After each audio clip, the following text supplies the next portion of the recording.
Welcome to the Green Ring, and thanks for watching.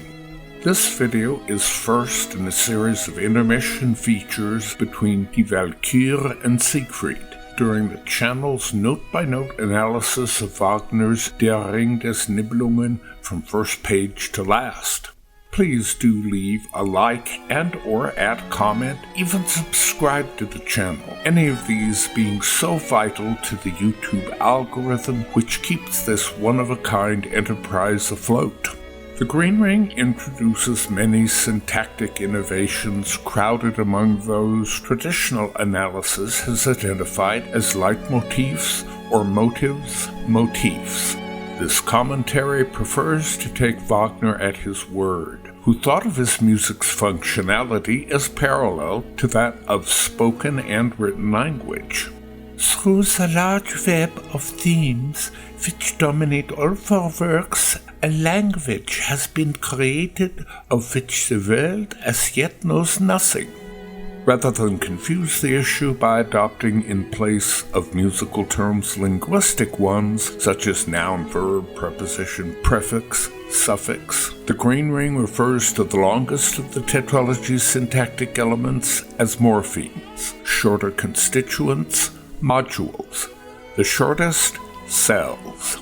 Since no previous analysis has recognized these elements, and as they play so prominent a role in this exhaustive analysis, special attention is devoted to them at this midpoint, giving those who follow the arguments it presents a clearer grasp both as they move forward and when revisiting prior chapters. This video concentrates on his employment of the barrier module to advance his narrative purposes.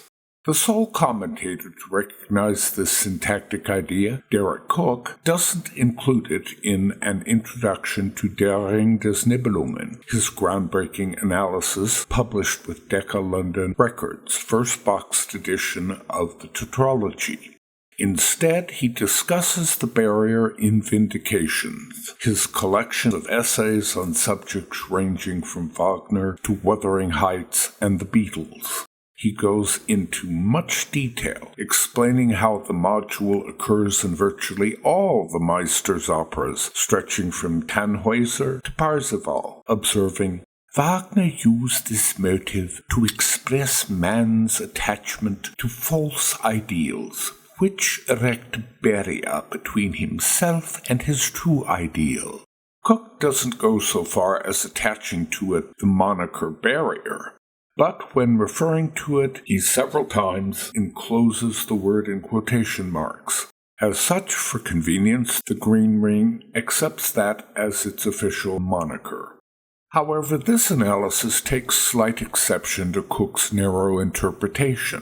Wagner employs the module in a broader sense as a marker of whatever impedes any character's desired outcome. It crops up early in Das Rheingold as Albrecht pursues his hopeless attempts to woo the Rhine maidens, Flosshilde putting the nail in that aspirational coffin.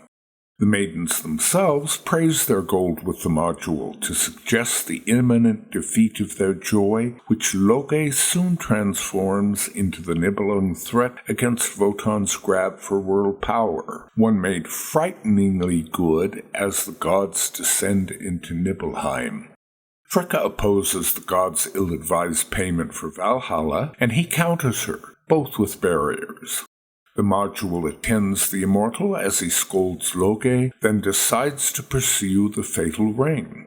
The fire god taunts both Mime and Albrecht with the barrier's threat, which Albrecht then turns on his own minions, a doom Wotan at last strives to counter with his plan for the Welsons.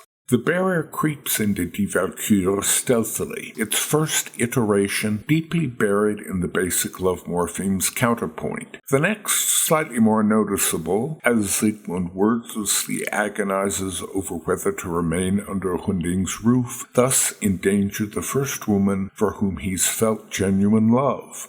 The module doesn't emerge definitively until the beleaguered Welsung calls for the sword his absent father once promised him, the same to become the effective barrier to both his love and life, a module he repeats 3 times as he prepares to draw the weapon. His praise for their incestuous match finishes with the module to resurface as a mark of Fricka's relentless vendetta against the Welsungs, first in her ram cart's rattling approach, to burst forth as she furiously pursues her grudge. It underlines her disgust for Wotan's breeding scheme to re-emerge with a vengeance, as Brunhilde champions Sigmund thus oppose the death sentence her father has imposed on him. Barrier is central to Sieglinde's praise for her unborn son's rescue, a deed which in the end brings them all down, and Wotan repeatedly chastises the Valkyrie with it, for her to place it at the heart of her struggle against his intended penalty. Finally, it softly underlines the immortal's heartbroken grief over losing her. Cook finishes his examination of the barrier module with a deep insight into the mysteries of the ring's multifaceted syntax. It is quite impossible to ascertain how far Wagner was conscious of his persistent use of this or any other formula, or how far his use of music as an expressive language was the product of rational thought. Wagner, who wrote so much about so many subjects, hardly ever referred to his actual process of musical composition. The only clue we have is a paragraph on the development of the Rhine Maiden's original cry of Rheingold through the whole of the ring.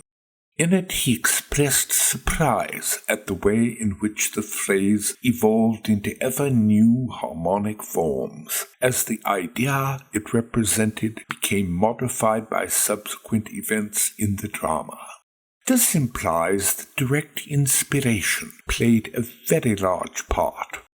Whatever the truth in the matter, there can be no doubt that his use of music as a language was always coherent and consistent, and a detailed analysis of his procedure rules out the element of coincidence. Despite all the excellent books written about Wagner, we still await the most necessary of all, the one which will bring out the true significance of his works by getting to grips with the stuff of the music itself. It's in this spirit the Green Ring pursues its analysis. This is as far as I'll examine instances of this module until moving forward to Siegfried and Götterdämmerung, where it continues to have a significant impact on the work's syntax. My hope is this short video gives you a more complete idea of what I believe are its associative ramifications. Thank you again so much for watching, and do please hit the like button, leave a comment, and if you found this worthwhile, subscribe for the rest of what will be an epic journey. Any and or all are so important to the YouTube algorithm. Oh, and a little donation to my Patreon account would be a huge help in completing this massive work.